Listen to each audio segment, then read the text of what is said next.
What's going on, y'all? We're back. Podcast Wes Welker now. Hey, shout out. Podcast 83. Thank y'all for tuning in, man. We're going to get straight into it. Stop me if you've heard this before. Stupid teams are joining stupid conferences. Yeah. What's now, new? we have California, Stanford, and SMU joining the ACC because they are also on the Atlantic coast. Yeah, that's what I was about to say.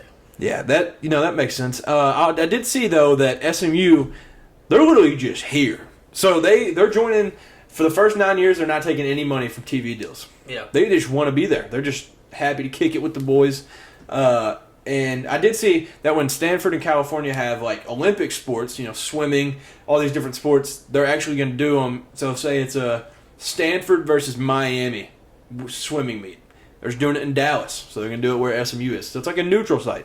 But pretty stupid. Yeah. Terrible move. It's all about money, honestly, at this point. And I feel like football or college football is going to get to the point where it turns into the NFL, and nobody wants that. It's going to be two different conferences, and then there's going to be a bunch of divisions like the NFC, AFC type stuff.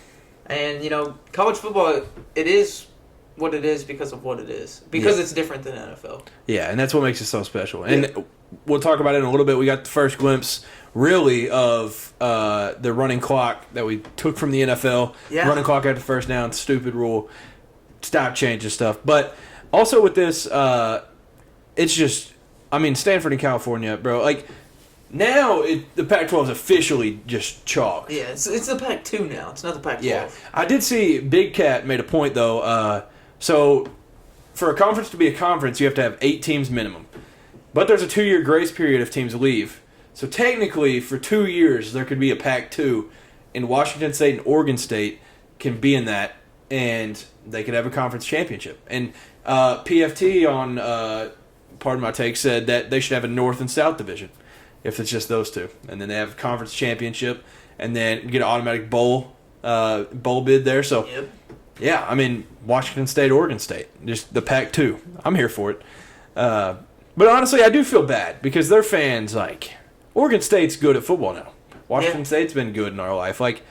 It's just sad to see these teams just perish. I hope the Big 12 picks them up because at this point, that's the best case scenario. Somebody needs to. Yeah, I just don't want them to go to the Mountain West and just fade away and just be some bums. Man. I'm pretty sure Oregon State did agree with Oregon, though, that they'll be playing the Civil War rivalry still. So all the teams that are switching all these conferences, they need to still agree to that, just because rivalries make college football. Yeah. So you gotta keep them. Yeah, I hope that stays. But I don't know what they're gonna do now. The ACC, it just makes zero sense. These kids are gonna be absolutely dead. You gotta think just this Stanford tennis player, they just have to travel to Boston College on a Tuesday. And then they're supposed to get their work done. There's going to be kids failing classes. Academics do matter to a certain extent in college. They're going to have to, it's just going to be a struggle. The flights are going to be insane. I just think it's going to, the ACC and the Big Ten are going to be paying for it because they're going to be losing a lot of money with all this transportation and stuff. And the one thing, people will try to bash the SEC for adding Texas and Oklahoma, but Mitch Barnhart said that the longest flight Kentucky has right now, Texas is only 10 minutes longer of a flight than that. So, it's not even outrageous. Yeah. Literally, they went to the West Coast, the Big Ten and the ACC. That's ridiculous. But, yeah, I don't even know. Conferences aren't even real anymore. It's just a fake thing. Yeah. So, yeah, week 1 of college football. Week 0, yeah, it's a thing, but, week 1's where it really gets kicking. And in the Pac-12 swan song, as they go away, fade away, they start out 13-0, which is setting a new record for the most wins through week 1 by any conference ever. So they start 13-0, combined week 0 and week 1, and yeah, it's wild. You have teams like Oregon just throwing up 100,000 points. Yeah. The Pac-12, what a way to start the season. I'm locked in. Pac-12's going to be awesome this year, but it's just what a start for them, honestly. And Thursday night, we got 2 great games. We'll talk about the Florida-Utah game we made some picks on. But Nebraska and Minnesota, the most Big Ten football game ever. was Thursday night as well. The final was 13-10. Minnesota came out on top, but it's not your type of game. Yeah, not my type of game. But we did get a little Nebraska trickery. So Matt Rule had a little play drawn up for Jeff Sims to get like a backwards pass behind the line, throw it down. Couldn't have gone worse. He like batted it down into the ground. Still threw a touchdown. That is just unreal. But the craziest thing with this, I don't remember their quarterback's name after Tanner Morgan, but Minnesota threw the ball 44 times. I don't know what got into PJ Fleck, but that's probably the record for the Big Ten. But, I mean, Jeff Sims, obviously Georgia Tech transfer. Everybody was looking to see how he would be in the Big Ten. Not the best start, just going to be honest. And then he played well throughout the game, got better, it felt like each minute. And then with a minute left was when the pick happened. Yeah. Like we said, I guess, we don't know what happened. Yeah. It was a bad pick. Wasn't there, so we don't know what happened. But from the video, it looked like he was like making his reads, going through his reads. He saw him, went to throw it, saw the safety last second. Because, I mean, he threw it with the safety coming down. But he was like, I think he was like, oh crap, wait, I don't want to throw this. And then, by then it was too late. Because, like you said, it was kind of like off his back foot, and it just looked awkward. It did look really awkward. It seemed like out of place. But yeah, I mean, it's tough to say from our point of view, but yeah, when you're watching it, you're like, there's no way he saw him, or if he did see him, he was just, rip. Throw this anyway. Yeah. So that was a bad moment, and then that resulted in a heartbreaker. So the most Nebraska way to lose a football game. Nebraska's now 2-14 in one-score finishes since the start of 2021. Man, that's not a good look. Yeah, that's not it's very tough. good. But it's tough. It did feel like in this one, like both teams wanted to lose so bad. That was their goal. They were like, let's lose this game, please. Because I know Minnesota's like projected to be one of the worst teams in the Big Ten. But our boy, I can't even remember that receiver's name. But that insane catch for Minnesota. Oh, what was it, like Daniel something? I don't know. I can't remember. But insane catch. Like, I don't even know how that was possible. Getting that foot down. Yeah. Right at the corner of the end zone. That was crazy. Yeah, that was just unreal. And what a throw, too. Like, throwing it from opposite hash. That whole play was just crazy. And then Minnesota, for some reason, they have like a number 2 or number 3 ranked kicker out of high school. Just goated. And then, he sinks one to end up ending the game 13-10. But, man, it was wild. They both wanted to lose as bad as possible. But hey, Nebraska, they were saying they were supposed to be back this year. Yeah. But week 1 did a little PTSD cannot say for that. them. Yeah. So Florida on the road at Utah. I'm sure y'all saw it. You know, the Florida player posting Lil A-Word Stadium on a story. So after the W for Utah, Lil A-Word W. So it was the greatest comeback you could have. We both taken Utah in this one. I said 31-17 Utah. What did you have now? I had Utah 28-21. Yeah, so we overestimated the scoring a little bit. But Utah won 24-11. So we were pretty accurate there. With Cam Rising out, when we released this podcast last week, we didn't know. But Bryson Barnes filled in as good as you could do. First play of the season. What a great way to 70-yard touchdown. Yeah. Awesome. Yeah, I think that one might have went over the moon. When I seen that, I was like, they might beat Florida by 100. Yeah. Yeah, when that's the first play of the game, it's like, this one won't be close. This is nuts. Yeah, I mean, that you don't want to... There's no worse way to start a game than just getting just brakes beat off on the first play. I think it just caught Florida off guard because this game was hideous. Yeah, for gross. Florida. It was a foul game. Tough watch. But yeah, I mean, Florida didn't even score a touchdown until the 4th. Yeah. And it was like, which is an impressive touchdown, I'm not going to lie. I'm not going to take the credit away from them. But, they don't score a touchdown until the 4th. It just felt like there was nothing happening. Like, nothing worked. They just couldn't get anything going. I mean, I'm a Graham Mertz fan, but, like, there was sometimes, I don't even know who he was throwing to. Like, he throw it in the stands, and it was like, what is he doing? But, yeah, second half, Florida moved the ball decent. Like, it was... way better than the first half, but they were 1 for 13 on third down and 0 for 3 on fourth down. You ain't gonna win a game like that. No. 1 for 13 on third downs, like that's awful. Yeah, there's not many games that you even have a chance in. with that. But like I said, Graham Mertz, they threw the ball 44 times, so I was impressed with it. I'm glad they did. He was 31 for 44, 333 yards, and a touchdown and an interception. But honestly, like, I think he actually played better than what people expected from him. It's still not Florida football, though. Mm-hmm. Like, you can just tell. They have Trevor Etienne still. I mean, he's going to be good this year, but it just felt like Utah was bigger, better, faster, stronger. Like, yeah. It just felt like in every way Utah, that was their game. Florida's just still not themselves. Like, it doesn't feel like Florida football. Yeah, and I know you hate Florida, but like, I kind of just want them back. Like, it's fun to have like a really good East team with Georgia, with Tennessee. Like, it's just fun to have a team up there like that, and that's what Florida's been our whole life until. Yeah. No, I'm the SEC against any other non-SEC team. Like, yeah, that was a bad start to the season, considering that's the first SEC important game, and they just get abused basically. Yeah. But I will say Utah will probably be really scary once Cam Rising's back.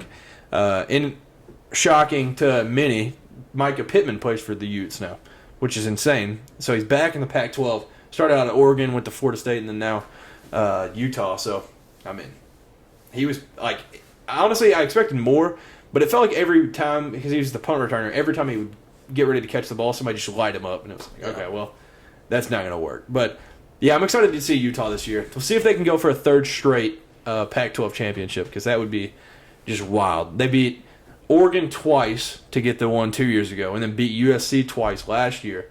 So, I mean, obviously the Pac-12 is deeper, better this year, but yeah, I mean, if they get a third straight, might be seeing Pac-12 dynasty as they leave. But some of the other games, we've got a new like category kind of. We've just got butt whoopings of the week. This is just a specific category for some teams. UCF in their first game ever as a Big 12 member, 56-6. Good start. Oklahoma scores 45 in the first half. It felt like Lincoln Riley went back for a game. The final score was 73-0. Yeah. Do you know who the Arkansas State coach is? I do. It's the legend. Actually, he coached one of my favorite Tennessee teams. It was your favorite Butch player? Jones. Yeah. Yeah. Not the best look for Butch, but it's like towards the end of like his coaching career, so it's a different type of thing. Yeah, he's getting up there, but yeah, I seen a video of him like getting really emotional, like his players like picking him up. Oh yeah. What do you think about that? That was sad to see. I don't want to see that guy emotional. Like that's a Tennessee legend. Like, yeah, I feel like there's two sides of it because like I feel like you can't, as a head coach, like you just can't be like. Oh yeah, you can't just be like in front of your players, like just like, well, I'm just gonna cry and sit here and. Yeah, that's not good. But then again, there's a lot of emotion that goes into football. Like there is so much time and work and like it's tough. It really is, and. I hate it for him, but man. Yeah, I think you do got to hold it together a little bit though. You got 18, 19-year-old men looking up to you, kind of. So exactly, yeah. I mean, yeah, you got to hold it together a little bit, but yeah, like you said, it's emotional. It's like an emotional game, and but hey, a lot of season ahead. Maybe they go 11-1. Never know. The next one, Oregon. We mentioned it. Beat Portland State. No, this is not a typo. 81-7. Have we even seen anybody score that high? I have not. That's NCAA football numbers. Yeah, I'm not even sure. I'm not sure their basketball team hit 81 much last year. They probably only hit it a couple times. Like the Oregon Duck took an L this week because he had to do 546 push-ups. For every point. Gosh! I fully believe they called up David Goggins to do that last set of 81 push-ups because I mean. That's unreal. There's no way they had to have a different mascot every like 10 minutes. To do that. That's ridiculous. But yeah, it was the most points they've scored in the game since 1936. I was shocked to see they've ever scored that much. But yeah, 81 is just ridiculous. Like you said, it's just disrespectful. That's one way to get in shape, though. Yeah. Just put in your application for the Oregon Duck mascot. Yeah, I mean, if you're gonna get you some push-ups in. Yeah, if you're playing Portland State, go dress up as a duck and just go do some push-ups. Yep. Especially, I mean, it's probably still a little bit warm in Oregon, so he's definitely sweating so bad. And then the last one for the butt whoopings of the week, Ole Miss beat Mercer 73-7. And I thought this was shocking. they combined the three quarterbacks. It's like, I think it's Walker Howard and then Spencer Sanders and obviously Jackson Dart combined for 524 yards, which was the most in school history. I mean, that's a lot of passing yards, don't get me wrong, but I'm surprised that there wasn't more than that because, like, there would be some fluke games where a team goes for 550. And so I'm just shocked at some point in the time that, like, maybe Eli was there and they built this big lead, keep throwing. I don't know.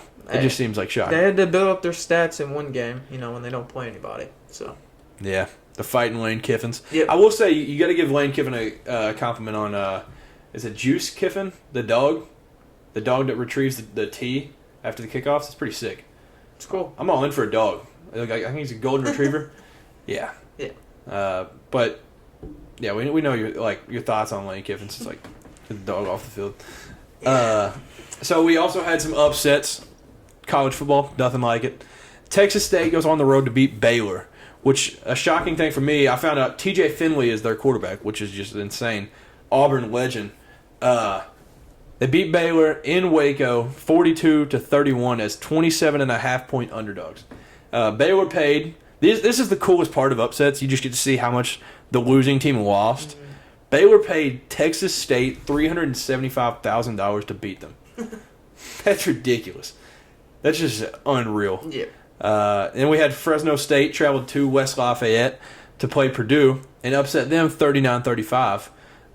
Purdue paid Fresno State $1.35 million to come beat them. To have a L. Yeah. And that was Hudson Card's first start. So the Texas transfer just not the best welcome. That's the most expensive 0-1 record. Yeah. Possibly by.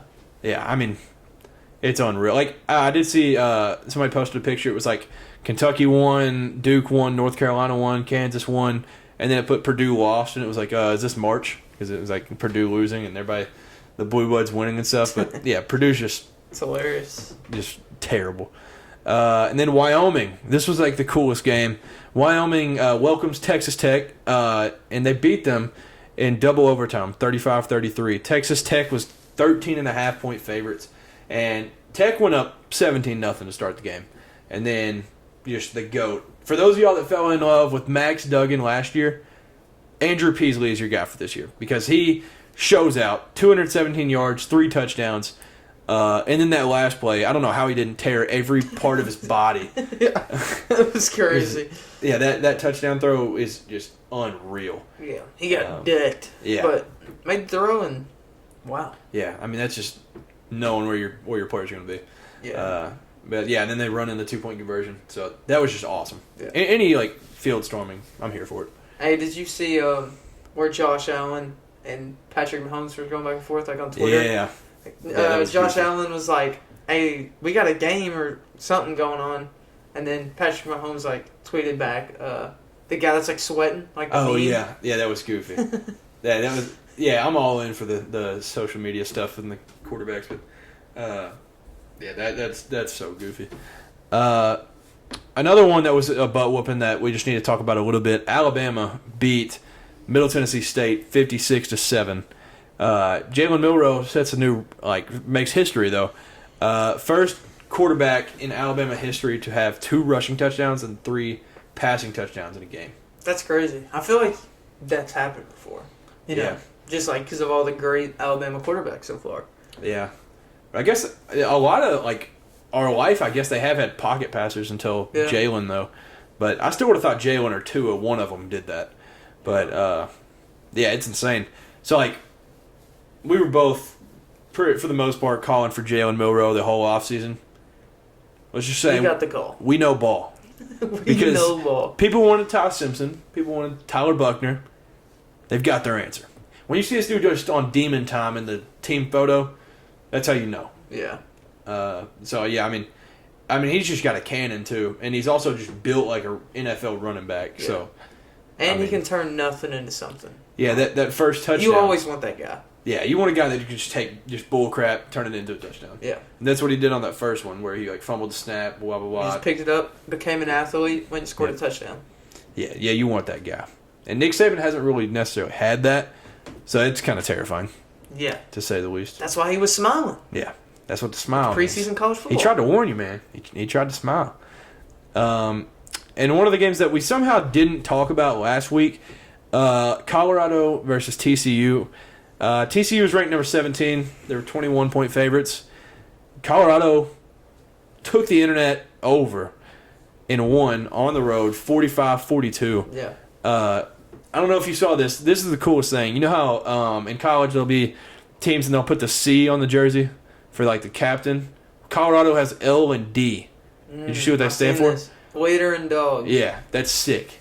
The leaders I like and it. dogs. Yeah. Yeah, that rocks. Only Dion would do that. And that makes people compete in practice. Yeah, it Because does. who does not want that letter that stands for dog? Like, that's sick. You want or to, leader. Yeah. Yeah. I mean, yeah, if you're just not getting that little D on the jersey, you're just not a dog. You just don't have it in you. So, like, you got to compete in practice. I'll also check out the TikTok sick pregame speech. Yeah. Just goosebumps from it. I mean, it was crazy. But last year, Colorado had 2 players with over 100 yards receiving in the entire season. Yeah. And they had 4 players in this game with over 100 yards. That is unreal. And it was their first win versus a top 20 team on the road since 2002. They were 0-27 since then. Till now. Just history Crazy. being made. How fast. And especially just after, like, week 1 that Dion has turned a whole program around. Yeah, like he did at unreal. Jackson State, and now he's doing it at Colorado. Like he's going to do somewhere else, probably. Yep. I mean, yeah, dude, it's just awesome. And, I mean, Travis Hunter, neither of us picked him for Heisman, but if Heisman ended today, it's his because nobody's done what he's done. Like, so he played 139 snaps, had 119 receiving yards, 3 tackles, and one of the best interceptions I've ever seen. Yeah. Completely lays out for it with the fraternity guys behind him saying throw it to Hunter, and then he just shuts him up. He just jumps the route, Yeah. dive and catch, intercepts it. Made him pay for it. Yep. And then one of the biggest stories also that didn't get as much shine because everybody else just went insane. Dylan Edwards, a true freshman running back, 159 yards and 4 touchdowns. Like, and he also is like little, so he's like a fan favorite. Yeah. He's just fun to watch. But Shador, 510 yards. That's just stupid. In his first game, and that was the funniest part was after the game when they were doing the interviews, he was like, hey, everybody gets caught up in this like FBS, FCS, Yeah. HBCU, whatever. He was like, it's the most passing yards I've ever had in a game. He was like, it's my first game up here. And he was like, ain't nothing crazy about it. There's athletes at all levels. So he kind of shut the media up with that. He was like, I don't worry about names. Yeah. Where he was like, I don't care who it is. He's like, between there and here, it's like there's no difference. Yeah, and I think it was either the next day or something. He said there's only one minor difference. The D-line will get to you faster. Yeah. That's it. And he's like, so I just got to make a play. Like, and I mean, obviously he's doing it. Yeah. Yeah. I feel like he's not lying either. Yeah. Like, that's the scary part too. That he's just that good. And I mean, obviously we talked about it. Like TCU's not the TCU of last year, but that's a good team. That's a good football team. Yeah. Sonny Dykes is still the coach. Like they're just gonna be well coached, and I mean, it's just an impressive game all around. Like he had 4 touchdowns, 510 yards, school record. It's just crazy. And with that Travis Hunter stat, so he had 11 receptions and 1 interception. So playing both sides of the ball, only 2 players in history have had 20 receptions and 3 interceptions in a season. Champ Bailey and Chris Gamble. And he's already looking like he's going to crush that. yeah. So, I mean, Dion maybe could have done it, but he didn't play receiver in college. But he's literally just a mirror image of Dion. Like, it's just awesome. Like, this is what you hear all the dads, all the old heads talk about Dion was. This is what Travis Hunter's doing. Yeah. And we're just getting to see it live. I mean, The it's only sick. thing I'm worried about with Travis Hunter is playing that much ball at once. Yeah, it is tough. Playing that many snaps, it increases the likelihood of being injured, something happening. Like that's a lot. That's a lot of playing time. I did see He somebody can do it. He can do it. But Yeah, that's impressive. That was funny after the game. They were like, "Are you tired?" And he was like, "Nah, I'm trying. I'm gonna go back out there right now." I did see somebody make the point though. That is in like Texas heat, and he was able to play 139 snaps. Like that's impressive. That's unreal. Yeah, you don't see this too much today. Dudes No. playing both sides of the ball. Yeah, it's insanely impressive. And during the game, one of the commentators, it wasn't Gus Johnson, it was whoever the other guy was. They had asked that guy, they were like, so what do you think he's better at, like corner or receiver? And he was like, this is the best compliment I could give him. I don't know. And so, yeah, I mean, that speaks to That's it. That's a good compliment. Yeah, that is a good compliment because you can't even tell. He's just so good. Yeah. He's just a football player. Yeah, and Dion said after the game, we're going to get this guy a hot tub on the plane, make sure he's feeling right. Because, I mean, he going to need it. Like, it's just crazy. He's just a generational player. I think it's crazy all the people that doubted Dion. Because they're like, oh, he can do that at Jackson State. Yeah. He's like coming to Colorado. I'm like, it's Deion Sanders. Like, he knows ball. Yeah, basically. that guy knows ball. I did see somebody on Twitter had the nerve to say, before this game, obviously, he said Colorado has the worst roster in Division I football. So Joe Klatt, obviously, people know him as, being an absolute Colorado truther. He fired back, and he was like, the fact that you would even say this is just absurd. Basically calling this dude an idiot. Without and it proved. Yeah, it proved to be Joe Klatt was right. Yeah. So, yeah, it's just insane. And one of I don't remember all of it, but Nick Wright, everybody knows him for, basketball. But he talks football a little bit. He said there's a case that Deion Sanders has the greatest lifetime of an American athlete ever. So he was, talking about, all right, college, high school, college, NFL, balling out. And then now he goes and changes an HBCU and does this in his first game at Colorado, and he's going to be a great coach. You don't see great players become great coaches, and he's doing it right in front of our eyes. So, yeah, he'll have a case by the time he's done, but it's just wild what he's already done. And like you said, we ain't coming. We here. He's here. Yeah. He warned everybody. He tried to tell him, man. But the story of the week, I'm sure it's been on everybody's phone. Duke upsets Clemson. Yeah, Duke beats Clemson, and it's not basketball. That's what's insane. Yeah. Clemson was a 13-point favorite. Duke won 28-7. That reminds me a lot. I'm not going to make it completely like it. In 2018, Kentucky beat number 14 Mississippi State 28-7. Maybe Duke's on the rise, and then this is the breakout game. Duke era, maybe? Hey, yeah, Duke era. Duke takes over the ACC. But the coolest thing, for those of y'all that didn't watch the game, this was just sick. In the first quarter, they showed a picture of Riley Leonard, Duke quarterback. They showed a picture of a wristband that he wears, and it just says, "You suck." And I was like, what in the, how in the world is that even real? And then they said it's because, he was this, great high school basketball player, gets highly recruited, and he's starting at Duke for his second year, had these crazy stats last year, and he was like, I got to check, make sure, get my ego in check, make sure I stay humble and stuff. And so he was like, Mom, start to text me every day, and just tell me I suck. So now his mom texts him every day and says, you suck, and he wears a wristband that says you suck. That's crazy. That's one way to keep yourself humble. It's one way to go into depression. Yeah. Yeah, if you just keep... every morning you just wake up, and from your mom? Yeah, the worst person you could get that text from is your mom. That's awful. Yeah. Kind of feel bad for the guy. Motivation, though. Yeah. More power to him. Hey, it is cool to notice, though, before his head gets too big. He's like, all right, I need to get my ego in check. Yeah. So, yeah, I mean, that's something. But the defense from both teams was just unreal. Yeah. But with 8:15 left, was possibly the most controversial play of it all. I'll play it in the podcast on YouTube. 4-yard line of Duke. 4th down and 7. Duke's going to rush 4. Klubnik steps up. He's going to run for it. Crossing midfield. Slides. It's going to be close. He got hit too as he slid, and here comes a flag. I don't know. Did you see this play? I didn't get to watch a lot of this game.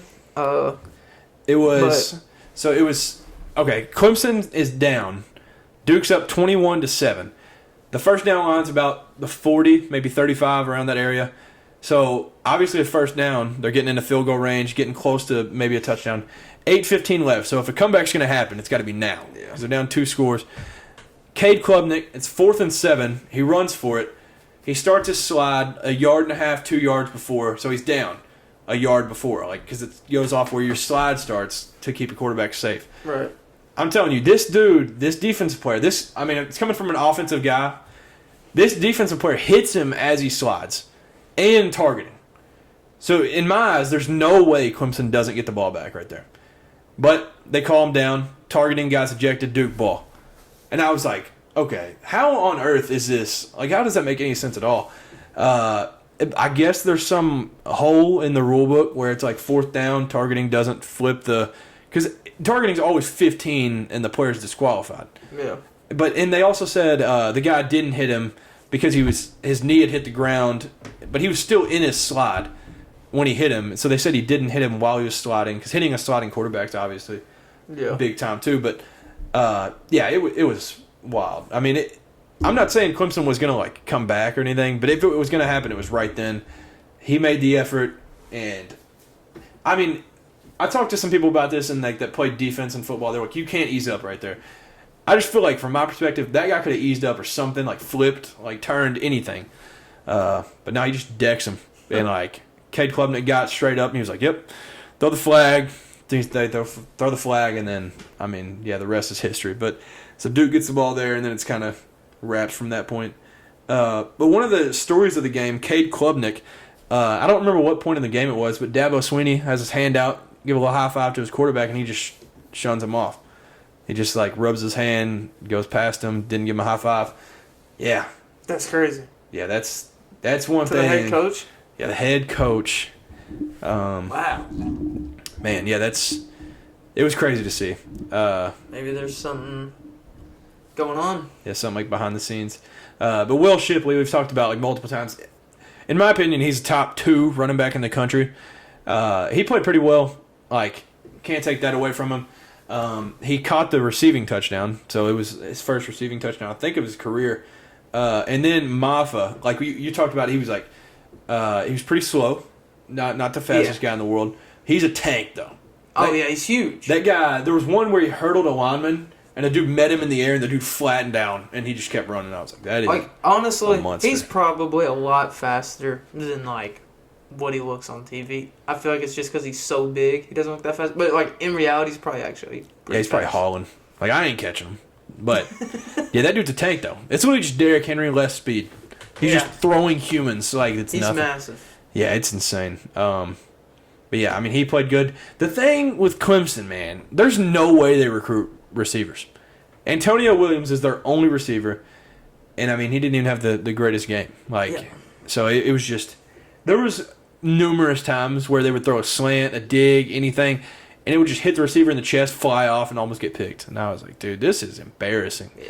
Yeah. But Clemson, man, I mean, they had more yards, more first downs, more everything. They just couldn't put the ball in the end zone. Couldn't take care of the ball.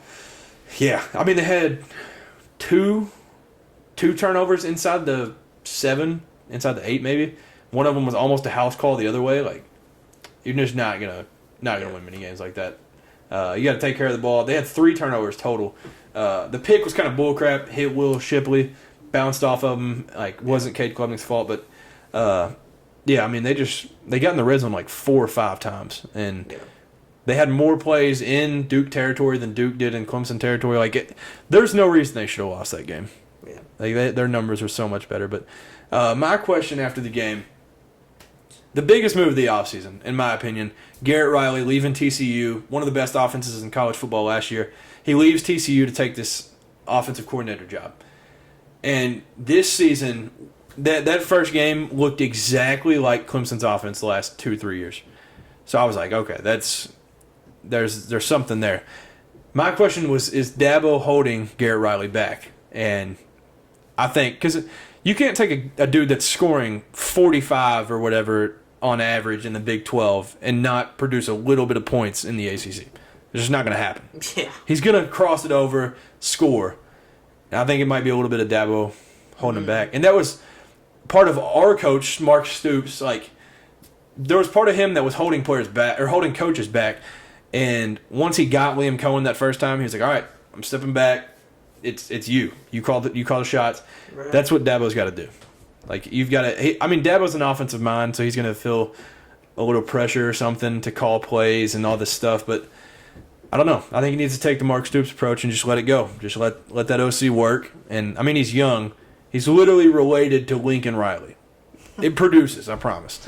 But, I mean, yeah, it's just a big question mark after that game. And maybe that game is the turning point where he kind of lets it go and he's like, all right, go ahead. It's all you. But, it was crazy to see. And that was Duke's first win over a top 10 team since 1989. And that was against Clemson as well, wasn't it? Yeah, when they were like number 7. Yeah.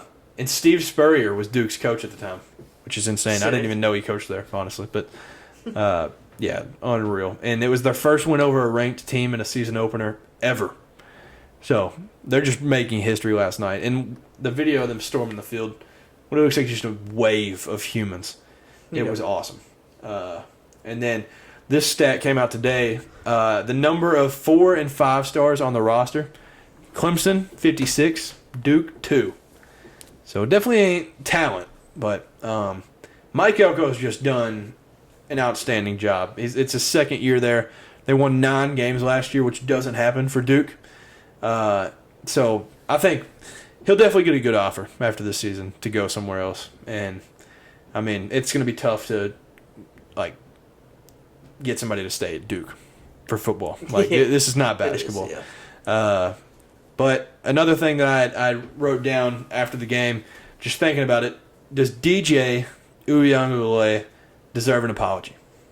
Because he got a lot of hate. Yeah, he did. And, I mean, Cade Klubnik, consensus 5-star, he's not getting it done either. Yeah. So is he going to get as much hate as DJ did? I don't know. Or do we need to start looking at Dabo? Because I seen somebody posted something on social media. They were like, it was about DJ getting so much hate. And then after this week 1, they're like, so was DJ the one to be blamed? Yeah. It might be Dabo. He balled out. And then, Clemson played like how they did. So, yeah, he does. I think he does. He does, for sure. And I'm a big DJ fan. I don't know, like, where you stand with that, but, like, I like him a lot. I like him. I did see, like, a lot of people were saying, like, they'd put, like, a picture of just some terrible coach or something, and it'd be, like, Dabo Swinney without a generational quarterback. And it was like, yep. Well, that does seem to be proven a little bit. But, I mean, speaking of DJ, in his Oregon State debut, he was 20 for 25, 239 yards, 3 passing touchdowns, 2 rushing touchdowns. Yeah, he balled. Yeah, he went crazy. I mean, he balled out. And it was against San Jose State, who's a good football team. And they scored like 49. So, I mean, yeah, he might need an apology soon from all of college football. I give him a little bit of hate too. I was like, man, this guy's just like, I don't know what happened to him. Like he was that dude in high school, like number 1 quarterback in the country, and then all that happens. But man, he looked good at Oregon State. He did.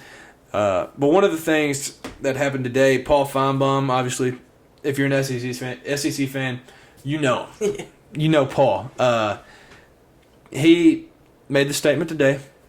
Dabo's dynasty is done. Sheesh. Would you agree with that? You think it's wraps? No. I think Dabo's still a good coach. I think he can figure it out. I don't think it's the end of a dynasty. No. Yeah. What's awkward is I had them. You can see it on the Instagram. I had them in the playoff. Mm-hmm. So, I mean, it's not completely out, but doesn't look good. Yeah. I knew they were ranked 9 preseason. I was like, yeah, I'm going to put like a little long shot. Clemson's been there. I didn't know it was going to look like this. This is embarrassing. I don't think anybody did. And like you said, I think Dabo just needs to, maybe loosen up a little bit. Put the pride to the side or something? Yep. There's a few things they need to fix, but I don't think it's the end of a dynasty for Dabo or Clemson, really. I really hope not, because I know he's like top 3 most hated coach in college football, probably. I like him. I'm a big fan of Dabo. Like, off the field, I just think he's a good dude. Like, a lot of people think he's cringy. Certain videos, like... Hickory dickory dock, the mouse ran up the clock. Coach Sweeney's got that drip, and now he's on TikTok. And then, obviously, his, like, NIL comments back in, like, 2014, people still hold against him.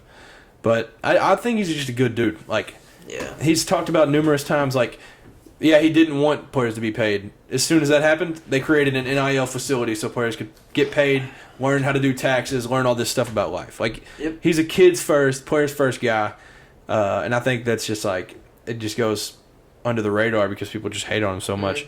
So yeah, I hope they end up panning out because the last few years have been rough. Since 2021, they're 21-7. From 2015 to 2020, they were 79-7. That alone. That's an unreal run, right? That's 79-7 is stupid. It's a crazy 5 years. Yeah. I mean, I think something's got to change big time for Clemson if they want to get back to the standard that they were. Because it does not look good. Obviously, the AP poll dropped today. They were 25. That just seems insane. Yeah. That's unreal. So some of the games that we picked, we had the Duke's Mayo Classic. Oh. Sick game to start. Yeah. On College game day, you had the dude dumping mayo on him and rubbing it all over him. It's so gross. Yeah, it's just foul.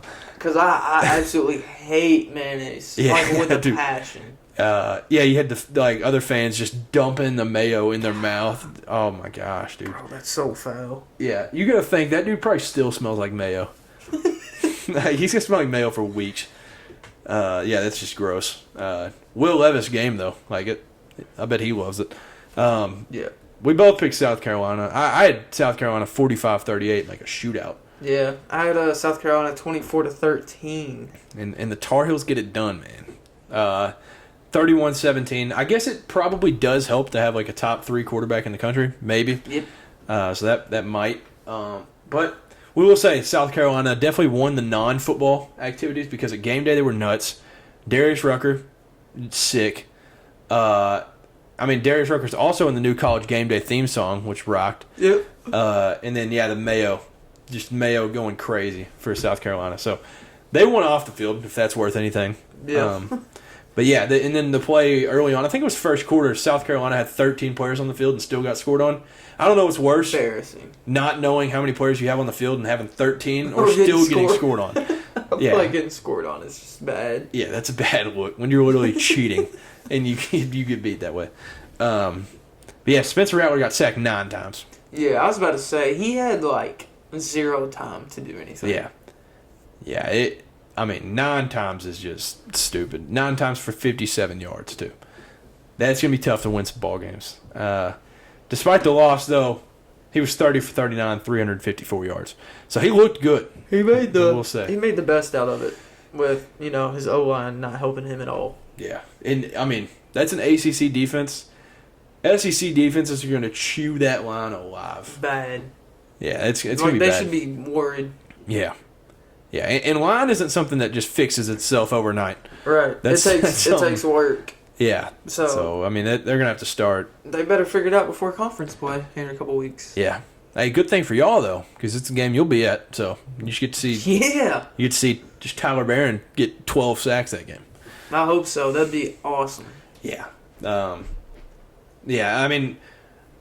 South Carolina could not run the ball to save their life either. So along with that, like getting sacked a million times, they ran the ball 31 times for -2 yards. That's unreal. That's just who's the O-line coach? Yeah, he needs fired. Now I don't even need to see another game. Just get that dude out of there ASAP. That's just embarrassing. -2 yards is stupid. Yeah, that's bad. But in good news for North Carolina and Mac Brown, he wins his 100th game at North Carolina as a head coach. First head coach in NCAA history to have 100 or more wins at multiple schools. So Texas and North Carolina now. Wow, that's cool. So a little history. You saw him going crazy in the locker room too. Just cutting a rug.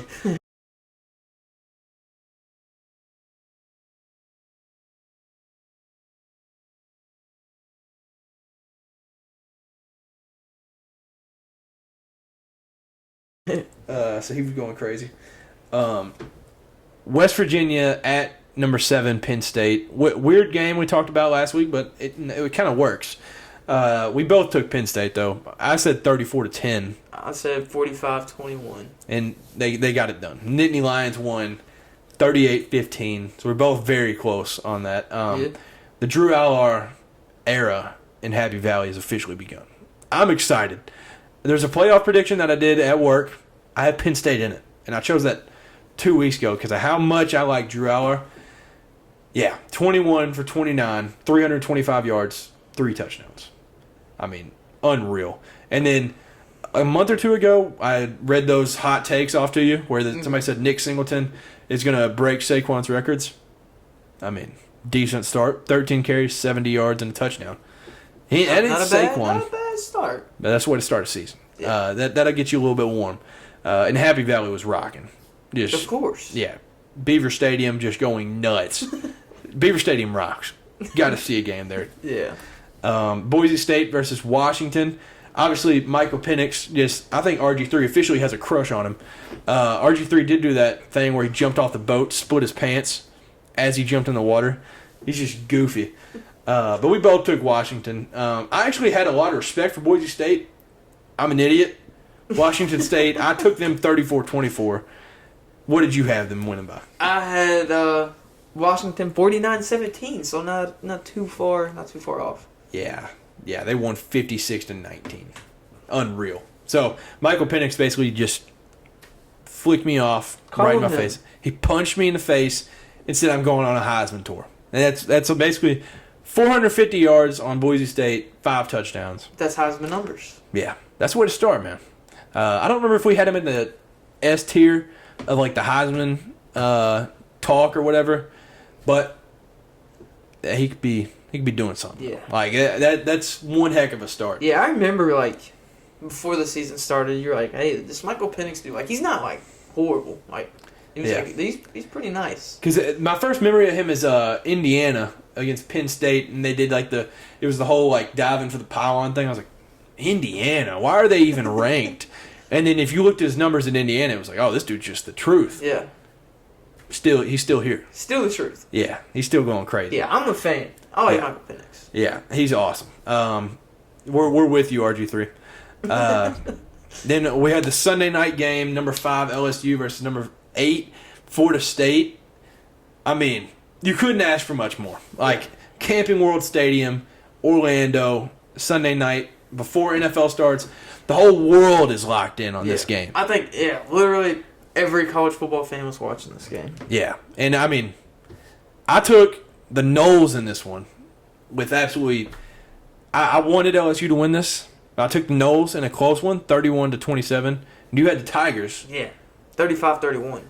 Yeah, so we thought it'd be a close one, at least. And the Noles just said no, sir. They win 45-24.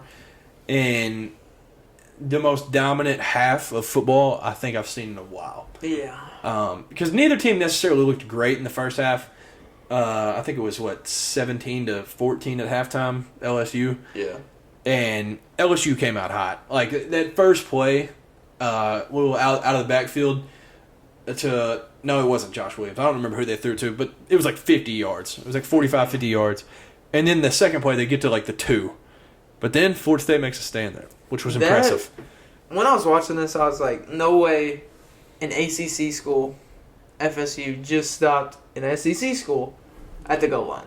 Yeah, like, I was like, this is crazy. Dudes. The SEC's got the line, everything. Yeah, I was with you. I mean, I thought there was no way.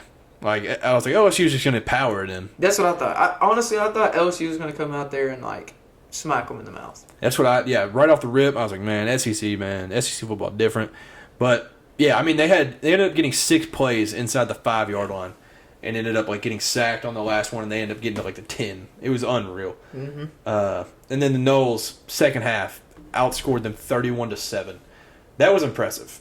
That was, even an LSU fan or somebody, they can say that was impressive football. And, I mean, Jordan Travis made his Heisman case already early. 4 touchdowns, 342 yards, and 38 rushing and a rushing touchdown.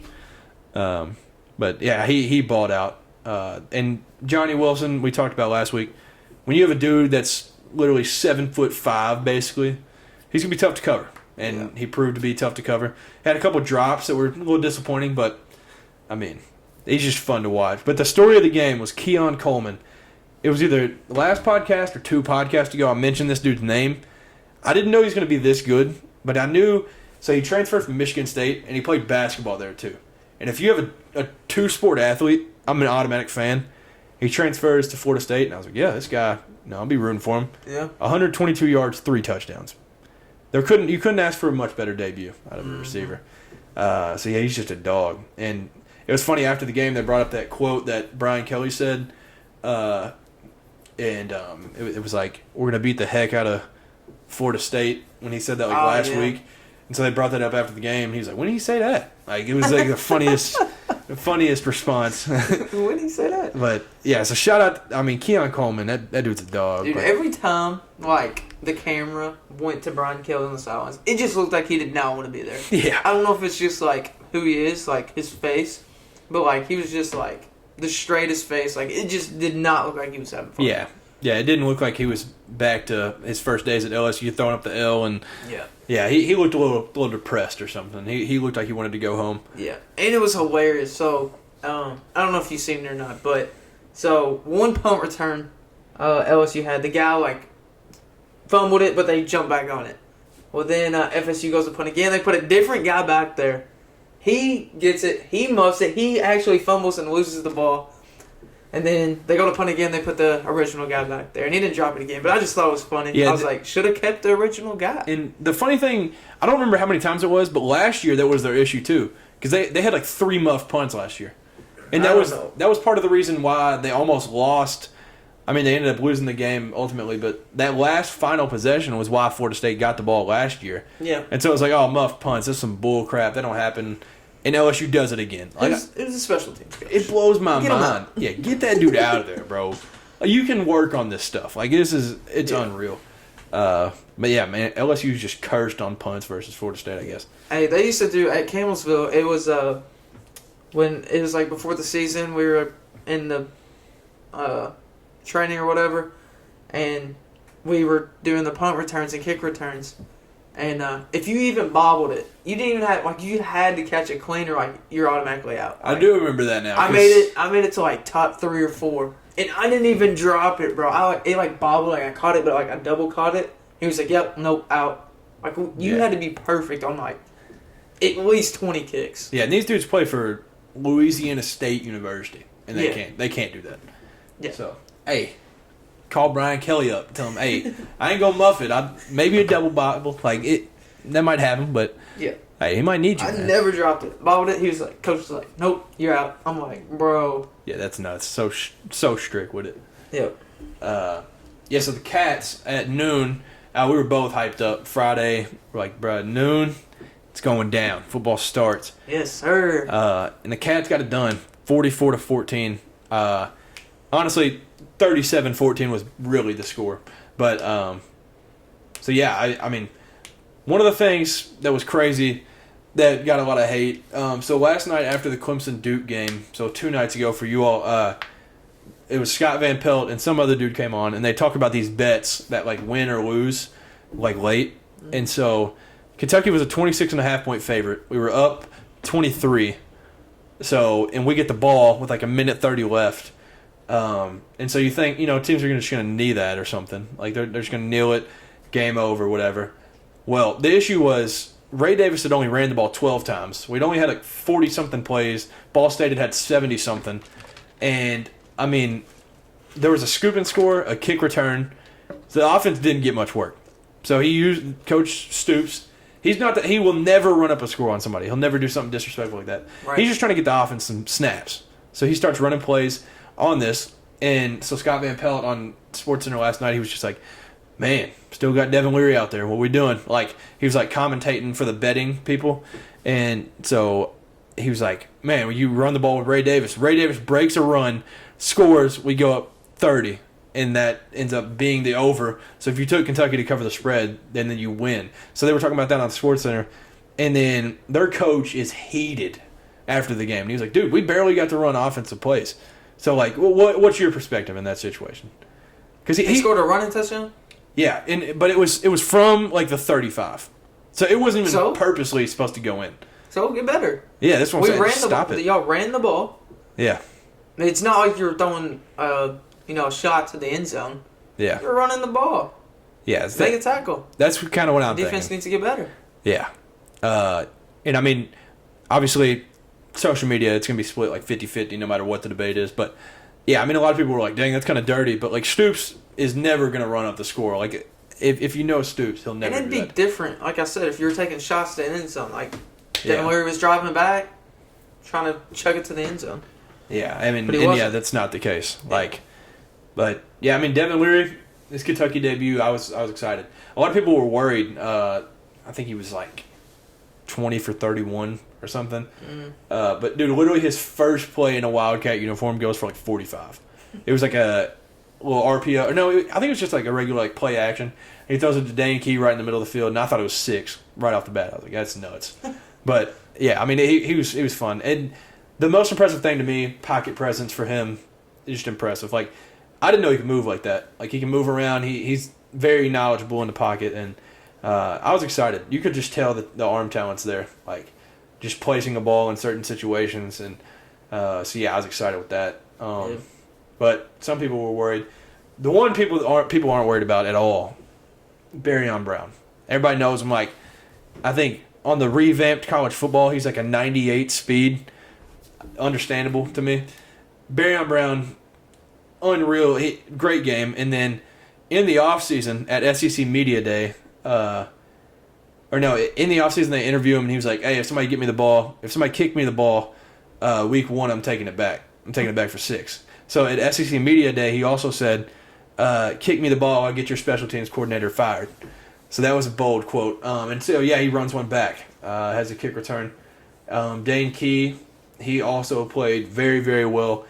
And the offensive line, solid. The big blue wall, I'm gonna say it's back. But I also need your thoughts on this. In this situation, say you're the ref. Okay. There's a play. This guy on Ball State, he's got the ball. He's running, and he gets hit, and you can't tell if it's a fumble or not. The other team, so Kentucky, scoops it, runs to the end zone. What are you doing there? Like, are you blowing the whistle? Like, no, not a fumble. If you don't know, if it's like a 50-50. Right. Okay. Back up. So the quarterback's going to throw it. He gets hit. Well, he throws like a dig or something to a tight end. Tight end's running it, gets hit, loses the ball. But it's like really close, hard to tell. I think the Like ref if he had thought, possession of it and then fumbled or like incomplete. No. He had possession. It was just whether he was down or not. Oh, okay. And I think the ref truly thought he was down, so we'll give him the benefit of the doubt. But even if you do think he's down, the rule is to let the play. Right. If they scoop the ball, score. Then you can review it. Yeah, you can't put points back on the board, but you can take them off. He blows the whistle, and he's like, no, down. He's so locked in on it. We score, and then they're like, nope, nothing. Bring it back. They review it. He fumbled. So they take off points from it, and on that possession where we get the ball, our best offensive lineman gets hurt. So, thank you, Zebras. Thank you for making this play. Kenneth Horsey, luckily he's not out for the year. He's just out for a couple weeks, but... So what'd y'all do? Just play it from the spot of the fumble? Yeah, you just played the spot of the fumble That's and then went from crazy. there. Yeah. They should have still gave you all the touchdowns. It was like 45 yards. So it was nuts. That's crazy. I was heated. Yeah. But, yeah, I mean, I'm sure that ref heard it a little bit. It's literally a rule to let the play just play out and see what happens. Like, you literally can't add points. You can take them away, but, like, yeah, I thought it was crazy. But, in other news, the Vols went nuts. So talk about them a little bit. Finally. So the Vols, we ended up beating Virginia 49-13. You would not think that was the score according to the first quarter of this game. First quarter was rough. Yeah. I don't know if it was, just butterflies week 1, first quarter, first game. But yeah, it was rough. Virginia played amazing defense and we played not so good offense. But one thing I wanted to talk about in this game was we had, it was like 211 passing yards I think Joe Milton had. But honestly, I'm not how should I say it? I'm not worried. I think Joe played better than what I thought he would. So I don't think we're really missing out from last year's. I'm trying to compare it to last year's team. Joe, I like it. Like, I think he played well, honestly. But those 211 yards was more short game. We ran a lot of screens, a lot of fast stuff. We took like one shot, two shots maybe. That one shot that to were that 30 dude, plus. Ramel Keaton. If you're watching from the TV perspective going west, that shot would have been for 70, and he just dropped it. No reason. Yeah. So that one hurt. That's who though. Okay, I didn't know who it was, and I was like, wow. Well, so Joe didn't really show off the arm too much. I mean, he did. He was getting the ball out quick, which was good to see, like on screens and stuff. But we never really threw the ball deep like we did last year a lot. So I think it's because we don't have a Jalen Hyatt this year. Yeah, those don't grow on trees. Yeah. We just don't have that guy that we can just put on a go route and he's gonna go catch the ball. Like we really don't have a Cedric Tillman. We have a Squirrel White. Okay, Squirrel White. Yeah. He's like the closest thing we can get to Jalen. And Brewer's like a tank. And Brew is like, yeah. He fits his name. I will say that. He's literally, if you just had to pick somebody named Brew. Yeah. Looks exactly like He also doesn't have that like breakaway speed though. Yeah. We just don't have a Jalen Hyatt this year, and that's the only thing that kind of worries me a little bit. Yeah. So I don't think it's going to be as many deep balls and stuff like that. Hopefully we can work Squirrel White in there more. He had a few catches, nothing too crazy. But hopefully he's our go-to guy. At the Vols running back game. Yeah. Yeah. I mean, I still feel like Jabari Small and Jalen Wright have been there 45 years, just from my perspective. Like but yeah, what's the other running back? Jalen Wright. No, there was Jabari Small, Jalen Wright, and then Dylan Sampson. Yeah, Dylan Sampson. That's one I couldn't think of. Yeah, he's nice too. He had 4 touchdowns, 1 receiving, 3 rushing. I was like, there was another one that just went nuts. Yeah, that's crazy. I was crying though. They because we would like run it with Jabari Small and Jalen Wright would switching it out, and then as soon as we get to the goal line, they throw Dylan Sampson in there. So he was just getting all the touchdowns. I was like, if I was running back in that situation, I'd be like, dang, I ain't getting rewarded. But hey, they're all cool. They understand their job. So like our running back room is just awesome right now. Yeah, and like because they just want to win. They don't care. Like. Yeah, I mean you can't ask for better mentality too out of a running back room. And like that SEC Shorts video, hopefully they can cut the Doak Walker into 3 pieces for all 3 guys. But yeah, it's good. Tennessee, we're gonna be. I think we'll be okay. Same thing as last year. We this past game we had like 260 something yards rushing. What most people didn't know is because we threw the ball deep so much, it seems like we were a pass first offense, but really our offense runs through our run game first. Yeah, and I mean you'll set up a pass so well. Yeah. Since like you run it so well. Yeah. Now one thing like I said, I was watching the Kentucky game mainly because it was noon kickoff, and then the TCU Colorado game I also had on. So Tennessee Virginia, I was like Tennessee's just gonna kill them. I'm not gonna lock in too much, but every single time I looked over, dude, it was like 2nd and 10 or something Virginia, and y'all would just have 35 players in the backfield, and I was like, how? Like, dude, every play, it felt like Virginia couldn't do crap the whole game. Y'all were behind the line. Y'all's defense, bro. Y'all's box just impressed me so much. Like, it was. That's what I wanted to hit on too. Is defense do like? It's not even that our defense is just like big and like will just demolish you. We're quick. Yeah, and just good at everything. Like this is probably the best defensive Tennessee team I think I've ever like. According to week 1. Like, I'm not trying to be like Tennessee biased and like hype them up, but like we just looked fast. Like I've never seen that in Tennessee. Like we've never looked this fast. Yeah, dude, it was unreal. I just felt bad for Virginia at some points. I was like, dude. Oh yeah. Like because even his last name was like Mallet or something, dude. He would do like a 3-step drop, and by the time he's at the depth of his drop, there was 2 guys in his face, and I was like, that was the most impressive thing I've ever seen. Like. I was texting people during the game. I was like, dude, this Tennessee D-line and backer core is just unreal. I was like, I don't know how good Virginia is. Like, I don't know Virginia football, not going to lie. But, like, if you base it off of that, dude, Tennessee is just going to hold teams to 10 the whole year. Because, like, I don't even know how they got 13. I don't even remember them, like, moving the ball. Like, wasn't one of those a garbage time touchdown or something? Because they got, like, 2 field goals, I think, and then the touchdown. I think so. There was something late, and I was like, okay, that's bullcrap, like whatever. But yeah, I mean that was the defense. Like, it's hard to say the defense was the most impressive part in a game where a team scores 49. But, dude, that defense was just, like, Yeah, we just suffering. I hope we can keep it up. We just looked really fast. Yeah. Fast, quick. And, I mean, across college football this week, I noticed a lot of issues with tackling. LSU, Florida State, all these teams struggle with tackling. It felt like Tennessee, it took one dude, and it was like, it was Raps. Like, there'd be a lot of hats on the ball, obviously, but, like, Yeah. it felt like if you just got a fingertip on a Virginia player, Tennessee was getting them. Like, it was insane. It just felt like, and I mean, Virginia tried everything. That was the funniest part. It was like, it felt like they ran 7 different offenses, like, in that game, and nothing worked. Yeah. Like, the 13 is very deceiving. They did not score that much. Fake score. Fake score. Because that defense was just crazy. Oh, one guy I did want to mention on offense for the Vols was Dante Thornton. I heard that name a lot. I think he came from Oregon. Oregon. So just adding him, like, I feel like our wide receivers are just massive. Like, you got Brew, Dante Thornton, like, he's big. Ramel Keaton, like, he's huge. And then it's just a little tiny Squirrel White. So it's like all huge, and then they're just like short, little fast guy. That is goofy. Apparently, Dante Thornton, they said he's really, really fast too. But we didn't I feel like we didn't use his speed that much. You didn't really like see it too much. Yeah.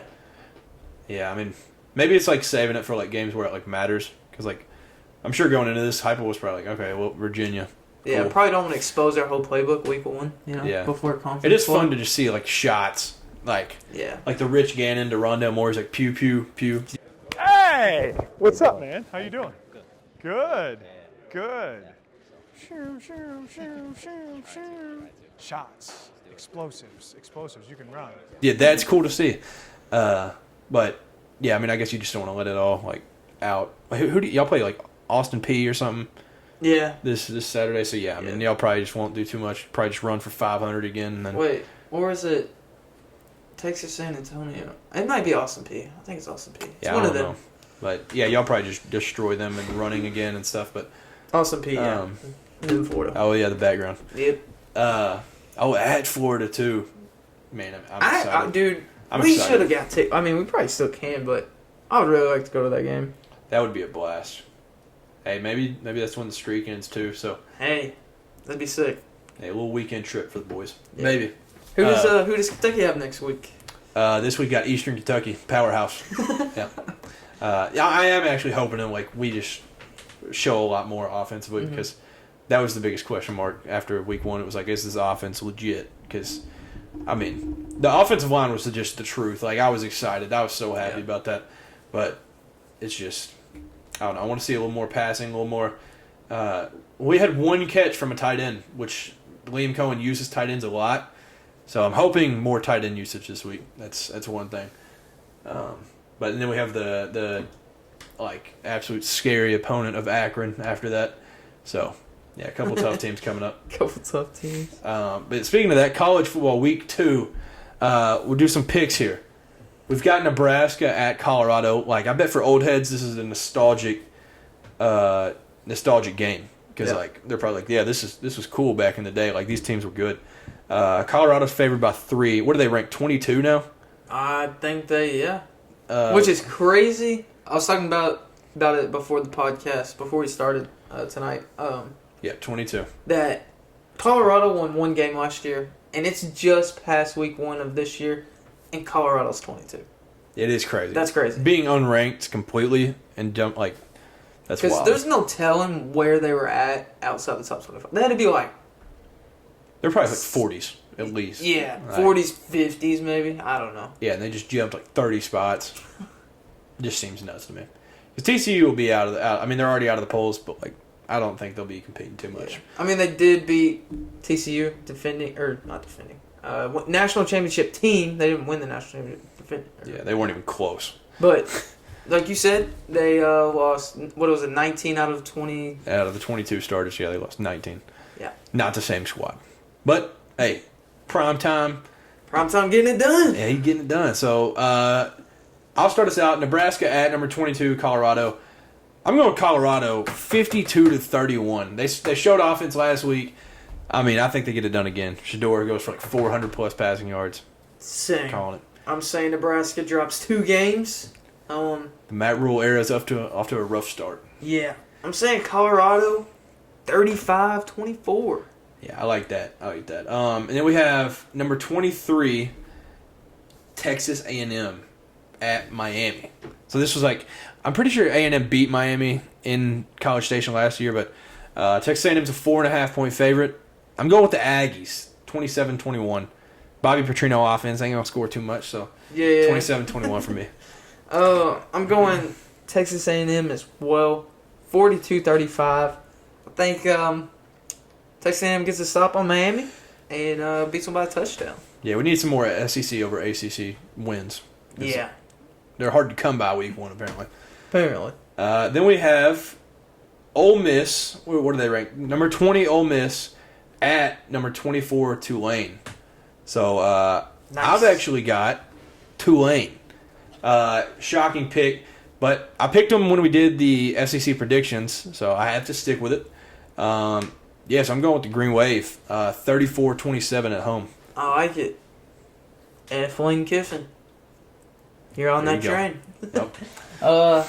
I'm actually, surprisingly, taking Kiffin's. No, I can't even say that. But I am taking Ole Miss. Taking the Rebels. Yeah, taking the Rebels, 56-21. Yeah, so Ole Miss is a 7-point favorite. I don't know if I said that, but easily cover for your prediction. Yeah, Ole Miss just scoring that much. They put up 70-something points last week or this past week, and I don't think they're going to slow down any. Yeah. Then we've got Notre Dame, number 10 Notre Dame at NC State. Notre Dame's favored by 7.5. A little homecoming. Sam Hartman back to the ACC for a week. And I got my boy Sam Hartman going in. And the running game is established early in this one. Notre Dame wins this ball game 27-21 on the road. I like it. I got Sam Hartman and Notre Dame as well. I got them by 2 touchdowns, 42-28. I like that. And then lastly, we got College Game Day headed to T-Town. Tuscaloosa's about to turn up. 2 of the most storied programs in college football. Unreal game last year. 20-19 final. Alabama escapes Austin with a win. This year, could be a different story. But I've got Alabama by 10. Texas travels to Alabama. Alabama's still favored by 7. It's Alabama. Alabama's ranked 3rd. Texas is 11. Yep. And Alabama gets it done. 37-27. I got Alabama as well. I don't think they're going to let what happened last year happen this year. I got Alabama 35-17 with Jalen Milroe. I'm calling it now. 4 passing touchdowns, 1 rushing. That would be sick. Yeah. And if you remember, something won't happen like last year. They had the most penalties under Nick Saban in a game last year. 17. I think it was 17 penalties. That won't happen. We'll guarantee you that. That will not be happening. But, dude, yeah, Alabama just looked so good week 1. Mm-hmm. I mean, yeah, it's Middle Tennessee State, but you can still take stuff from it. The defense looked nice. Yeah. So they're definitely scary. I'm excited for it, though. You know, y'all know how I am with Quinn Ewers. I'm a fan, big-time fan, but he ain't getting it done. Jalen Milroe. Yep. He's getting that done. So, to start to wrap things up, I haven't even talked to you about these uniforms. And so I need the raw, natural reaction. So, yeah. I'll throw a little picture or something on the screen. Wow. Tennessee releases new uniforms for this Saturday versus Austin Peay to wear at home with the smoky gray helmet. And it's for the 51-year anniversary of, what's his name? Condridge? The first African-American to start in the SEC. Let me get the name He's a right. Tennessee guy. Name drop. These are Saturday will mark the 51 years to the day of Condridge Holloway's first start at the University of Tennessee, becoming the first black quarterback to start a game in the SEC. Yeah. To honor those. So, without even talking about the history or what they do, thoughts on the uniforms? Just the uniform look itself. I have mixed opinions about it. Okay. I was thinking you would say that. Yeah. So if you didn't know, our original smoky gray uniforms are Phenomenal. they're gray, And they still have the cut-off color right at the shoulders, but it's black, so you can't really like... And it makes sense because it matches the helmet. Right. Yeah. The orange... Okay, first let me start. The numbers outlined in white with the gray, that looks clean. Like, Sick. it makes the numbers pop. I was like, that's fire. But the orange, like where the shoulder is, it looks like if you just laid an orange blanket on their shoulders. Like, I'm not going to say it doesn't look good because I think the orange and gray and black and white is sick, but like, it's so different, it just doesn't... It's like, a little weird. Yeah. To me. It was kind of... I like it because I'm just a sucker for gray uniforms. Like, you can go throw gray on anything. Yep. But, so what would you rate them out of 10? Yeah. I'm not hating on them too much. Like, I like them. I'm not saying I don't like them, but I like the originals better. But out of 10, 8.5. Okay. Because I don't hate them. But right. Yeah, it's a risky thing to just throw a bright color on the top of the gray. yeah. But this is a question you might not have the answer to. Does that mean they're done with the old smoky gray? Like, are these No, this is like a one time? Yeah, like a one season. Okay, like they're that makes it supposed to cooler. make a different design again for the Smoky Grays next year. Like an So what official we've heard- switch, or is it just one No, different just like- every year? Just like the ones we're about to wear, like the orange. Like Okay, that makes it even cooler then. Yeah. I like that. If it's a one game type thing, but if they were switching, they would have dropped down a lot for Yeah, me. yeah. They're saying they're making another Smoky Gray design next year. Okay. Yeah, so I did see, I was like, what in the world is that design on the shoulders at first? But then I looked at the Tennessee video that they released, and the white uniforms that he wore had that. So it was like all Yeah. white with like orange just right here. Yeah, see that's So, yeah, it just seems a little, that was probably cool in the, 70s, 60s. I But wonder why they decided to do it with the Smoky Grays though. yeah, I don't know. You would think that they'd do that uniform. Yeah, Like if they're a honoring straight him. throwback Yeah. white with the orange. But hey, I don't hate it. It's just like when I first saw it, I was like, I thought it was fake at first. how do I feel about it? Because I was Yeah. like, that's sick, but is it sick? Yeah. Like, That was Huh. my initial thought too. I was like, man. And I saw that you liked it or something. I was like, nah, I'll wait till the podcast to bring it up. But like, yeah, mixed opinions, but it's on the better side, I guess. yeah, it could definitely be worse. You can definitely say that. Yeah, those would be pulled out. What, Saturday at what time? Is it at noon? 3. Oh, sick! It doesn't say. I got you. Quick. 5 p.m. 5. Oh, that's the weird. That's the what we're weird talking about. o'clock Yeah. game. Yeah. Yeah, the awkward o'clock. Yeah. 5 o'clock. So one other thing that happened in college football. This is just a strict college football episode. This rocks. I like this. Jim Harbaugh, some would say cringy. He said in an interview, I think yesterday, day before, he said, we don't have offense or defense, we have we-fence. I don't even know what that means, bro. That ain't even a word. This dude just made up a word that means nothing. Like, it absolutely means nothing. Literally, offense and defense is a thing. That's bro. so cringy, dude. Yeah, that's just terrible. That's I don't know bad. where he even thought he was. I don't know why he thought in his head he was like, yeah, I could say that and that sound good. Like nobody even knows what he was going that's for. definitely something that sounded better in his head, but then when he said it, he was like, yeah, no, that's Yeah, not it. that's a shower thought. That's what that is. He was like, no, we're a team, man. We fence. Like, yeah, nobody gets that, bro. He's still thinking about how he just said that. Yeah, as He's soon like, as why did I say you that? could see the disappointment in his face right after too. He's like, wow. He's at home in the shower right now rethinking about Yeah. what he just said. He's like, dude, good thing that I'm not coaching for the next 2 weeks. I'd get just nobody'd even show we up. got we fence. Yeah, Oh, we fence my. is not real. But That's great. yeah, the Michigan we fence is just unguardable.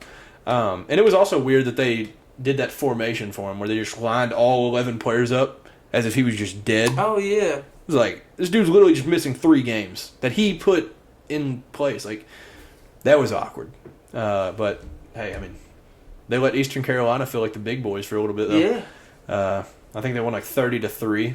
But, I mean, I will say, J.J. McCarthy looked good, and they do have a 2-headed monster in the backfield with Donovan Edwards and Blake Corum. But, I don't know. I mean, Michigan, it's their playoff to lose this year, just being honest. Yo. And lastly, this wouldn't be a podcast if I didn't talk a little Kentucky basketball. So we have this guy. I don't even think I've mentioned him on here. His name is Zvonimir Ivisic. Nice. That we call him the Croatian sensation. So, dude from Croatia, untapped territory. We've never recruited guys like that. But he's like 7'1". He's literally just Victor Wembanyama. Like, it's literally how he plays. He dribbles, like, passes, shoots. He can shoot from the three. He shoots like 44% from three. So, like, this is a good pickup. He was projected first round in one of the mock drafts within, like, the last couple months. And he ends up committing to Kentucky. But right now, we're in the last few days of admissions for being a student this semester. And to get him on the team this semester, he has to be a student. So the admissions office should be as hard-headed as possible because it's this Croatian guy. He can speak decent English, too. So it's not even an issue with that. But he has to take an English test from the school to be able to get in and be accepted or whatever. But he took an English test that is accepted at like 99% of universities in the U.S. And he took it in advance to make sure he was good. So he's trying to get over here, and they're like, "No, it's not our English test. So you're not taking that." Like, I don't understand why in the world. Like, this dude literally went out of his way to take this test. Yes, it's not the exact test of UK, but like, I promise you, Kentucky, there's kids that have gone through 4 years with Spark Notes. It's not that serious. Like, let this dude play ball. Like, and what's weird, so like I said, 99% of universities they have this to where he can get into their school. Mm-hmm. If this doesn't get resolved in the next week, he's gonna decommit, go somewhere else, and we're gonna have to pay for it because the admissions office. So the admissions office, somebody peed in their cereal or something. Yeah. Because this is ridiculous. And then I mentioned a few podcasts ago that Kentucky got selected as the Mamba school for this year. But they chose 6 schools to rep the Kobe brand.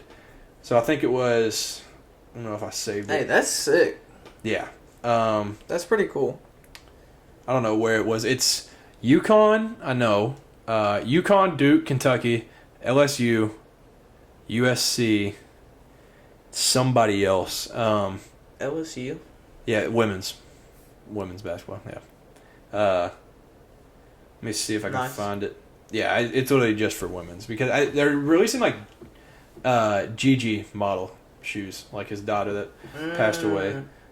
Let's see. Still sad. Still don't even seem real. It is. It's so sad. I couldn't even imagine being Vanessa in her shoes or whatever. Oh, Oregon. Oregon's the other one. Bad blank for me. But yeah, Vanessa. I think they still have the 2 daughters or whatever. But for any of the sneakerheads or anything, it's awesome because they're releasing Kobe's again. And yeah, just got a pair. So, but it's pretty sick. But yeah, I mean, college basketball. If y'all don't know who John Rothstein is, great Twitter follow. He announces every day. College basketball is coming up soon too. So as a Kentucky fan, I'm excited. But it's college football season. It's football season. That's right. It is football season. So yeah, I guess that'll just about do it. There's not really Reds news. Nothing but us not wanting to make the playoffs. Yeah, doing the Reds thing. Called up a couple guys. What is his name? I can't even remember bro's name. Hunter Renfrow. And then the other dude. But and it's funny, they started literally the first game they got called up. So that shows the position we're in. But yeah, I mean, NFL starts next week. Yeah, it starts when this comes out tomorrow. Oh yeah, Thursday night. Yeah, Lions Chiefs. So make sure your fantasy leagues are ready. Because it'll get shut off Thursday, I guess. Man, it'll be crazy. And 2K. Thursday at midnight Eastern time. Yeah. So. Oh wait. I wonder if that is Eastern time. Surely. Actually, I don't know. Boy. Yeah, they go off Eastern time, right? Where that boy Ronnie live at? I don't know. I would assume they go Eastern time. Dude, it's got to be Eastern time. Because then it'd be 4 a.m. or something for us. Yeah, see, I'm trying to remember. I don't remember when the last one was. Trying to get this update for y'all, though. I just know last year, I had to... Because I hopped on right when it dropped at the exact time. I was actually not at my house. I was at my girlfriend's house. But her Wi-Fi was like really good. But the servers never worked the first time on 2K because everybody's trying to get on. So like overloads it and then it takes like forever to get it re-going. Yeah, I don't know. Maybe it's just a surprise on Thursday night. Release time. Not completely sure. But yeah, man. Every day that a podcast releases, we're one day closer to college football being released. Yep. So Midnight. Sick. midnight Eastern. Yep. It just says in your local time zone. Oh, nice. All right, yep. Those of y'all Eastern time zone, midnight. Lock in. Yeah, and then what? Drewski, Young Boy's gonna be in it. Yeah, all the brands, sick. But Yeah. yeah. So I guess that's it for me. When's the Cowboys' first game? Sunday, 8 o'clock. 8 o'clock. Or 8:15, something like A that. little prime time action. Bam. Yeah. So guess that'll do it for this episode. Yeah, NFL is back. By the time we do another episode, it'll be a few games in. But yeah, so let us know about y'all's picks off of those picks that we made for this week. Enjoy college football, man. It's a blast. Enjoy NFL now too. Football's back. Have a great rest of the week. Be good, man. Peace. See you. Hey. Wait. I'm like, what? 106, who doing tricks? Peace.